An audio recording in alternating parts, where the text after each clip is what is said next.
ses courtisans et un bouffon sous kétamine. Franck Genozo. Le discours d'un sénateur français repris et traduit à 1 heure de grande écoute sur la chaîne CNN.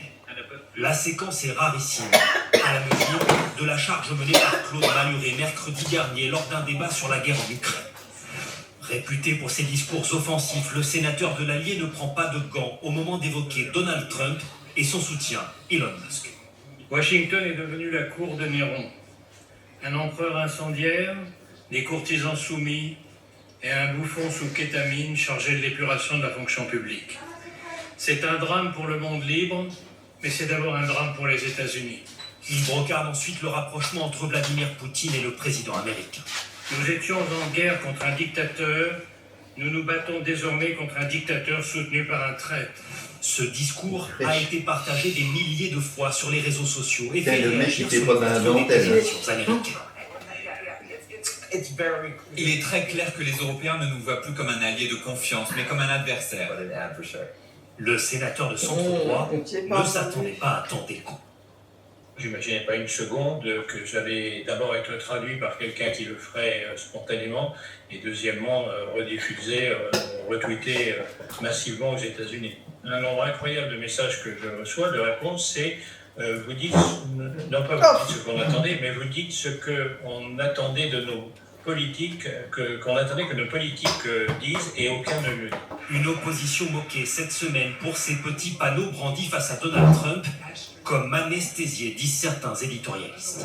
Où est la version américaine? Pourquoi l'opposition n'est pas capable de parler avec une telle force? D'autres comparent même le discours à la scène du célèbre film américain Casablanca, où les Français tiennent tête aux nazis en chantant la Marseillaise. Les gens au Sénat se sont levés pour l'applaudir, alors qu'ici règne un silence assourdissant. Comme si la France avait pris conscience avant nous de ce qui se passe dans notre pays. Cette charge sera-t-elle parvenue jusqu'à Donald Trump? Le président américain n'a pour l'heure pas réagi. Revenons maintenant sur un premier caillou dans la chaussure du président américain. Quand la bourse, l'indice des prix et le dollar vont aux États-Unis, tout va bien. Mais quand tout commence à tanguer, ça tousse un peu. C'est l'heure de l'équipe week-end avec Axel de Tarlet. Bonsoir Axel. Donald Trump a été élu parce que les Américains avaient confiance en lui sur le plan économique. Le problème est que, à force de parler, il donne le tournis à son économie. Voilà, exactement. Le tohu-bohu de Donald Trump commence à faire chuter Wall Street. Vous savez, les Américains, ils sont sensibles parce que beaucoup ont leur épargne à Wall Street. Et d'ailleurs, c'était amusant de constater que pendant que Donald Trump annonçait ses fameux droits de douane, eh bien, les Américains pouvaient voir en bas à droite, vous savez, l'indice de Wall Street, l'indice Dow Jones, en train de chuter. Pourquoi ? Mettez-vous à la place d'un patron américain. Si pour faire tourner son usine, il a besoin d'importer une pièce du Canada ou du Mexique, il est obligé de les payer, de payer cette taxe, de payer ses droits de douane. C'est pour ça. Oui, parce que ça se répercute contre eux aussi. Il a suspendu, il n'a pas mis en application ses droits de douane parce qu'il voyait bien qu'il y avait le risque de casser l'économie américaine. Vous savez, on parle de possible récession aux États-Unis. Un début de tempête et un contexte pas facile non plus pour son... Comment dire, brave roi ou pas brave roi, Elon Musk. Alors, Elon Musk, en Allemagne, vous savez où il a pris fait et cause pour l'extrême droite, vente de Tesla sur un an, moins, tenez-vous bien, moins 76%. Ah oui. Mais en fait, c'est toute l'image des produits américains. Vous avez vu ce sondage aujourd'hui? Plus de 2 Français sur 3 se disent prêts à boycotter les produits américains. Et écoutez, il y a un peu de fond derrière tout ça, c'est pas sans raison. Prenez le réseau satellitaire d'Elon Musk, justement, Starlink. Bien est-il fiable, ce réseau? Quand vous voyez que les Américains, cette semaine, ont décidé de couper le renseignement militaire autoritairement à l'Ukraine, vous savez qui ça a fait réfléchir? Giorgia Meloni, Ils ont vraiment de ça qui voulait s'équiper de Starlink, d'Elon Musk, et bien finalement, elle s'est ravisée, et à la place, elle envisage d'acheter européen, de s'équiper du réseau Eutelsat, qui est coté à la Bourse de Paris, comme les Ukrainiens d'ailleurs, qui veulent du coup passer à Eutelsat. Regardez l'action Eutelsat à la Bourse de Paris, plus 387% en une semaine. Alors justement, Axel, est-ce que ces attaques trumpiennes serviraient pas à un réveil, à un sursaut européen, à booster notre économie? Alors ce qui est sûr, c'est que beaucoup ne veulent plus dépendre des États-Unis, du dollar et des sanctions qui vont avec. Et donc vous avez raison, les pays ont des réserves de change. Eh bien, ils préfèrent désormais avoir de l'or ou des euros, l'euro qui ne cesse de monter, avec cette idée que finalement les Européens sont plus sûrs, plus respectueux du droit international que les Américains. Merci Axel. Au sommaire maintenant de 20h30, on commence par un grand témoin de l'actualité du monde. Trump, Poutine, lui, les a côtoyés de près. Restez avec nous, c'est le Grand Direct et ça continue.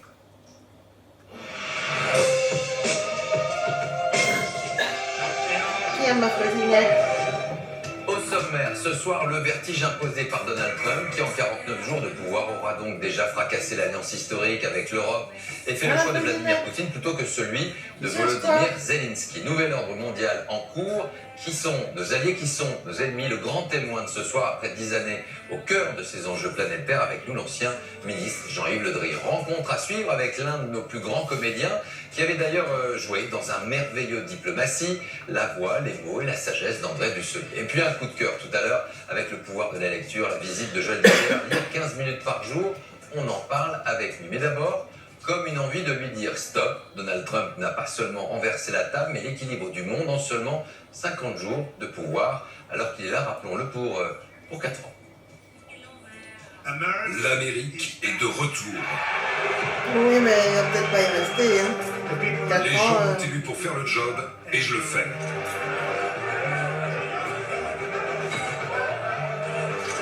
Ils l'ont élu, mais ils peuvent très bien faire le bonheur.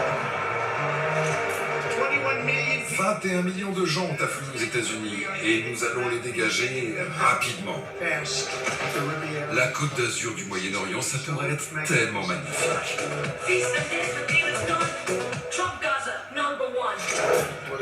Nous allons changer le golfe du Mexique en golfe d'Amérique. Quel joli nom. Le Canada serait beaucoup mieux en devenant notre 51e État. On essaye de résoudre un problème. Ne nous dites pas ce que nous allons ressentir. Mais je ne vous dis pas, vous n'avez pas les cartes en main. Rappelez-vous-en. Nous avons vraiment besoin du Groenland et je pense que nous allons l'obtenir d'une manière ou d'une autre. Nous l'obtiendrons. Par la force, qu'il le faut. Si les États-Unis étaient en difficulté, qu'on appelait la France en disant on a un Oh, vous pensez qu'ils viendraient nous aider oh, Comme ils sont censés. ah, en plus il n'est pas couillé. Je suis pas Oh, sûr. oh, et... Au cœur des tempêtes, il faut raison garder ou agir, maintenir le cap ou bouger les lignes. 10 années de pouvoir au cœur. Oh, il revient. Bonsoir, Tu veux pas les Jean-Yves grands Le Drian. pépères? Merci d'être avec nous ce soir. Non, c'est pas moi D'abord, qui j'ai joue une le question soir, c'est personnelle. Pépère. Nous, Oh, on est plutôt ceux qui Ah, là. ont le vertige, les Français également, l'Europe, finalement le monde. Est-ce que vous, Ah. vous attendiez à un tel vertige géopolitique? Et Je ne m'attendais pas à ce que nous... tu vas pas sur la table, hein? C'est-à-dire Oh! une sorte de renversement d'alliance. On avait vu Ah. l'action de Poutine. Oh, Il est Pitié. fidèle à ses principes et il veut essayer de retrouver Oh, la non. Russie autour de la Russie et retrouver les Hmm. limites de l'ancienne Union soviétique. Il a ça dans sa stratégie, Ça, il il a l'avait le dit, temps, il l'avait il affirmé. le fait progressivement, il a en plus le goût de la guerre, donc on l'a vu en Tchétchénie, on l'a vu en Géorgie, il continue, il y a eu la Crimée, il y a maintenant l'Ukraine. C'est une logique que l'on appelle révisionniste, il veut revenir à la situation d'avant et remettre en cause les grands principes fondamentaux de la vie internationale et du droit international. Ça, on l'a vu, il l'a fait avec difficulté, il le continue à le faire.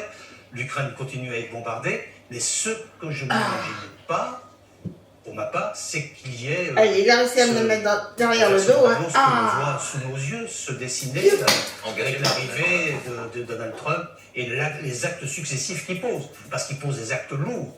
Vous avez côtoyé ces deux hommes. D'abord, est-ce que ce sont deux hommes qui ont une approche assez différente quand on les rencontre? Ah bah oui. Très différente. Le président Poutine est un autocrate à l'intérieur et à l'extérieur. Il a sa ligne, je l'ai expliqué. Il a le temps devant lui. Il peut être président jusqu'en 2036. Donc il a le temps. Et il regarde les autres évoluer et il pose ses pièces quand le moment est venu et il ne lâche pas. Le président Trump, il est impulsif, il est parfois irrationnel dans ses initiatives, mais il est cohérent.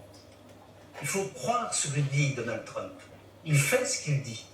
Alors, parfois il recule, parfois il avance, mais il a une logique sur America First, qui devient d'ailleurs presque America Alone, l'Amérique seule, qu'il déploie, qu'il a déployé pendant les 4 ans de Trump 1, à l'occasion de laquelle j'ai pu le croiser, et il continue maintenant, mais avec beaucoup plus de force. Parce qu'à la différence de la situation de Trump 1, aujourd'hui, Trump, il a la majorité au Congrès et aussi beaucoup de connivence avec la Cour suprême. Donc il peut agir, il se sent soutenu par la population et il fait vite et fort, ce qui entraîne ce vertige que nous constatons. Quand on écoute la logorée aujourd'hui, la sémantique, le verbe Trump et le verbe Poutine, ils sont en accord total. Ça aussi, c'était potentiellement quand même inenvisageable. L'America First, c'est une chose, mais l'alliance concrète du discours entre les deux hommes contre Zelensky, c'est autre chose.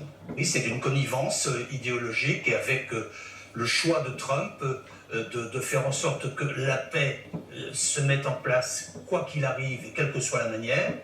Il passe finalement de la volonté de faire la paix par la force à une situation où on risque d'avoir la paix par la Faut faiblesse. faire la paix avec la guerre, en faisant la guerre. Bah si, c'est ça en gros, d'après ce que je comprends. Poutine sur les points les plus importants que revendique Poutine, c'est-à-dire le fait que l'Ukraine ne soit pas dans l'OTAN, le fait qu'on reconnaisse que les frontières de l'Ukraine vont bouger, le fait de lyncher Zelensky comme ça a été fait, tout ça c'est des conditions que posait Poutine, elles sont déjà acquises. Donc qu'est-ce qui va se passer maintenant? Donc une connivence d'action et d'anticipation de la part de Poutine et de Trump. Jean-Yves Le Drian, ça se passe pas en 49 jours, ça. Ces deux hommes, ils se sont parlé avant, ou pas? Je ne sais pas, je ne sais pas. Non, En tout cas, cette connivence-là, elle est visible. Et vous voyez, il va y avoir C'est parce qu'il y a, moments importants. il y a quelque chose derrière qui les intéresse. Qui vont nous permettre de voir si on est vraiment devant un renversement d'alliance ou pas. Puisque les narratifs finissent par être les mêmes et que Trump reprend la logique de Poutine comme quoi l'agresseur n'est pas celui qu'on croit et que c'est finalement la Russie qui finit par être l'agressé. Et ici, vous Les avez 3 moments, ça va être d'abord, est-ce que la négociation qui va s'ouvrir, peut-être demain, va intégrer dans les éléments de négociation les demandes ukrainiennes et les demandes européennes? Ou est-ce que Trump va rentrer dans la négociation sur les bases de la paix voulue par Poutine? Premier point, ça c'est rapide. Deuxièmement, il va y avoir une autre question. S'il y a le cessez-le-feu ou une trêve qui est annoncée, est-ce que les Européens vont être partie prenante de la garantie de sécurité indispensable pour éviter que cette trêve ne soit l'occasion pour Poutine de récupérer des forces et de repartir ensuite à l'offensive sur l'Ukraine, ou pas? Et est-ce que Poutine acceptera que les Européens soient dans la garantie de sécurité? Trump avait dit que oui, les Russes disent que non, on va voir. Et le troisième sujet, ça va être au mois de juin, où il va y avoir un sommet de l'Alliance Atlantique, qui aujourd'hui est un peu mal en point, même si le président Trump n'a pas quitté l'Alliance Atlantique, même si Elon Musk souhaite que les États-Unis quittent l'Alliance Atlantique. À ce moment-là, ça sera un grand rendez-vous pour les Européens et pour l'Alliance Atlantique. Ce grand rendez-vous, il est déjà engagé. Est-ce que les signaux aujourd'hui européens, finalement, Trump provoque une sorte de réveil?